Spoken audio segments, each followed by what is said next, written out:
मुख्यमंत्री भूपेश बघेल के राजनीतिक सलाहकार विनोद वर्मा ने प्रवर्तन निदेशालय की छापेमारी पर प्रेस कॉन्फ्रेंस कर कहा कि मेरे घर में कल डकैती हुई है, लूट हुई है। ईडी ने कल मुझे प्रताड़ित किया है। ईडी ने जो सोना बरामद किया उसे मैंने 2005 में खरीदा है। मैंने सभी बिल दिए हैं। इसके बाद भी ईडी सारा गहना जब्त कर ले गई है। ईडी ने मुझे कागज दिया, उसमें सारा विवरण है। ईडी ने आईपीसी को नए सिरे से परिभाषित किया। ईडी की मंशा क्या है, ये उजागर हुई है। ईडी के छापे के पीछे का आधार जगत विजन पत्रिका में छपी एक कहानी है। जगत विजन पत्रिका के संपादक के खिलाफ कानूनी कार्रवाई करूंगा। चंद्रभूषण वर्मा मेरा रिलेटिव नहीं है। चंद्रभूषण की जो भूमिका सट्टा ऐप में, तो उसकी पूरी जांच कर लेते। बिना किसी तथ्य के मेरे घर ईडी की टीम पहुंची। प्रधानमंत्री नरेंद्र मोदी और गृह मंत्री अमित शाह की तानाशाही चल रही है। राष्ट्रीय स्तर पर विपक्ष को रौंदने की कोशिश हो रही है। छत्तीसगढ़ की राजनीतिक परिस्थितियों के मद्देनजर कार्रवाई हो रही है। पत्रकारिता का जो पेशेवर जीवन है वो बहुत बड़ा है और उसकी तुलना में राजनीतिक जीवन थोड़ा छोटा है, पर मैं आपको ये कहना चाहता हूँ कि मेरे घर में जो धूल है वो भी मेरे ही पैर की है। अगर उसमें कुछ और शामिल है तो आप जैसे मित्रों के घराने से जो धूल आती वही होगी।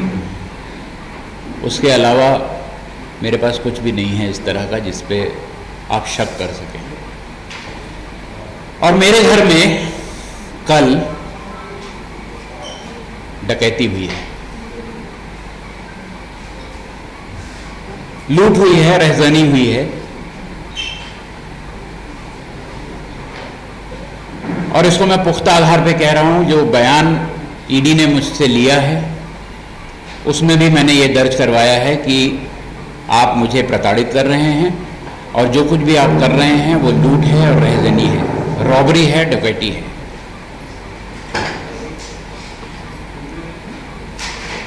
जितना सोना मेरे घर में मिला वो 2005 में मैंने पहली बार सोना खरीदा था। मैं खरीदने लायक तभी हो पाया था।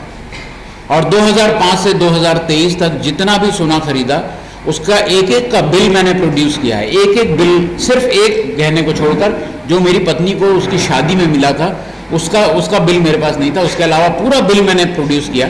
उसके अलावा 6 अतिरिक्त बिल मैंने दिए।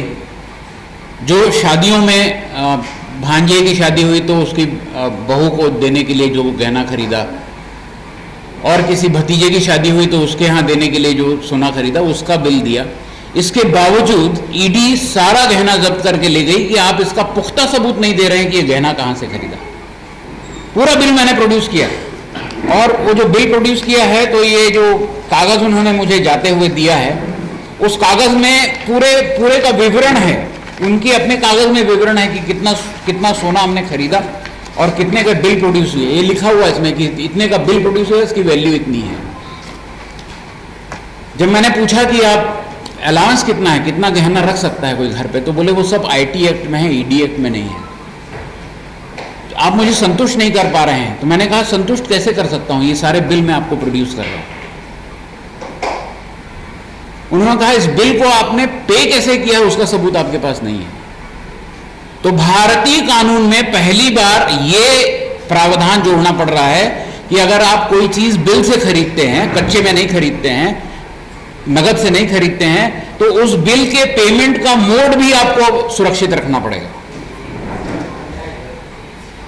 ये आईपीसी और सीआरपीसी को नए सिरे से डिफाइन कर रहे हैं। जो नगद मेरे यहां से ले गए 2,55,300 रुपए लेके गए, पूरे घर में हर जगह कोना कोना छान मारा उन्होंने, निकाले। मेरे बेटे की जो शादी हुई थी उसमें जो उपहार स्वरूप उसको जो लिफाफे मिले थे वो लिफाफे पड़े हुए थे, वो सारे लिफाफे खोल के पैसे निकाले उन्होंने, उसका हिसाब नहीं बनाया। फिर जो नगद मिला था मेरे बेटे ने ईमेल पर पूरा एड्रेस, पूरा सबूत रखा हुआ था कि किस लिफाफे में कितना पैसा निकला। उस गेस्ट का नाम लिखा हुआ है और उसका पूरा अमाउंट लिखा हुआ है। वो पूरा प्रोड्यूस कर दिया कि देखिए इतने पैसे आए थे, इसमें से इतने पैसे बचे हैं, ये वही पैसे हैं। उन्होंने कहा आप मुझे संतुष्ट नहीं कर पा रहे हैं। तो जो अधिकारी आपके यहाँ छापा मारने आया है उसकी मंशा क्या है ये ज्यादा महत्वपूर्ण हो गई है, बजाय इसके कि वो सबूत क्या मांग रहा है आपसे। रायपुर से EMS टीवी के लिए सत्य प्रकाश दुबे की रिपोर्ट।